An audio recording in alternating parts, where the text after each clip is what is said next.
Dumpstering breeds a resourcefulness and creativity that we take into other parts of life. It teaches us that just because something has been deemed worthless by our system does not mean it is. Constantly being confronted with our excess reminds us that food insecurity is a myth.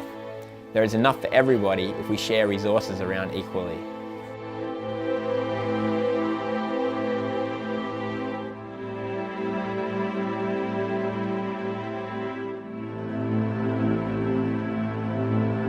My name's Andy Payne.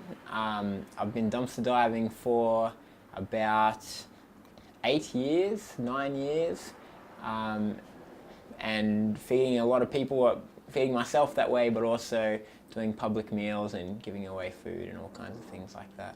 So dumpster diving simply is going to the bins of supermarkets or other shops and taking the things that they throw out, reclaiming them and putting them to use. Mostly it's food, although you can do it with all kinds of things.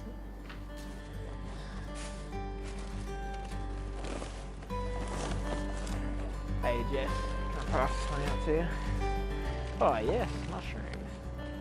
There's a lot of food thrown out in our society, and so we've never had to worry really about not having enough food. Occasionally, maybe just by random chance you don't get enough, and so we maybe would buy some food, some lentils or something to fill people up.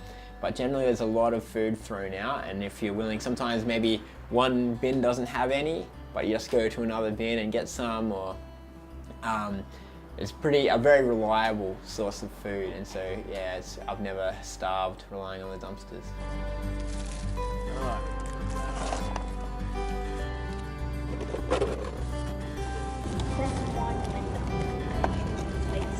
Alright. Fill up the boot.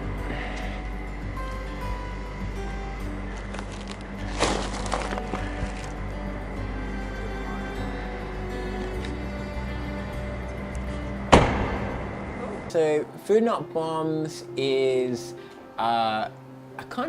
it's an organisation, a worldwide organisation, but an organisation without any central body or hierarchy or official membership or anything like that. It's basically just an idea that people can take up wherever they are. And so there's Food Not Bombs groups around the world. It started in the US, but it's quite common in Southeast Asia, in Europe, in Australia. There's a number of groups. I first met people who were doing Food Not Bombs in Sydney, and I went along, and a bit like dumpster diving the first time I went to Food Not Bombs, it was a bit of an epiphany. I saw we had all this food which we'd sort of reclaimed, and we were putting it to use not just to eat, but to welcome strangers, to create a community where there was nothing before, and to transform a public space from just an empty space where people walk through to a place where you can gather, you can meet strangers, you can eat together, you can share things.